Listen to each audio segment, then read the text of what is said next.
CoastLife. If you don't have any weekend plans yet, you're definitely going to want to check out the Crafts and Crafts Festival. Yes, more than two kinds of crafts, because you know, when you hear that, you think kind of arts and crafts, but there's craft beer, there's craft food, there's all kinds of crafts that we will be diving into with our friends helping out with the Lewes Historical Society. We've got Bill Hicks and Amy Shields joining us today. Thank you so much for coming in, you guys. Sure. We have to talk about Bill's fit today. I wish I had known, because I would have dressed to match.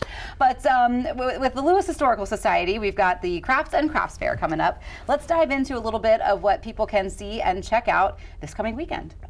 Yeah, well, sure. We have 50 artisans and artists there on the grounds. We'll have historic demonstrations, basket weavers, dyeing cloth, and then also I think it's the, developmental artists. Collaboration. Yep, Yeah. They'll be running workshops throughout the day as well. We will have a tasting tent. Two of our local breweries and one local meadery will be giving out samples. And then our historic tavern, the Sussex Tavern, will be open all day, both days, for historic libations. Fantastic. And I mean, you know, crafts, I think, it's so interesting, because I think in a lot of ways there's always been a human desire throughout history to create stuff with our hands. So how does a festival like this sort of tie in with keeping, you know, an event with the Lewes Historical Society alive? Do you want to take that, Amy, or? Sure. I mean, I have been a vendor for the last 3 years, and I think with making candles and being an artisan myself, it aligns perfectly with the Lewes Historical Society, because they are preserving a lot of the history and showcasing our area. And with our candle line, my focus then has always been on capturing the beauty of our region's land and seascape. So the backdrop of the Historical Society has always been like a very fun environment. They bring, they critique a lot of the vendors that they choose. So making sure that we are all local artisans, that we produce all of our work ourselves. Nice. And so bringing us all together under one roof, and then they add all of the volunteers and the actors and the demonstrations. And it's always such a good time with the music playing and just everybody walking around on campus, whether it's the holidays, the springtime, the fall. It's a great event. It is, and it's very well organized too. Family-friendly event too. So bring the kids, maybe they can learn a little something and also get a little something. It doesn't get better than that. But Amy, you mentioned you will be one of the vendors there, so let's dive into some of the things people can purchase if they come to visit you, because these candles are gorgeous. Thank you. So I started Saltown about 3 years ago. It came to me actually when I was camping at Cape Penelope with my son. And as we were walking the pass, you know, I was really inspired by, like I said, the beauty of our area and our region of Delaware.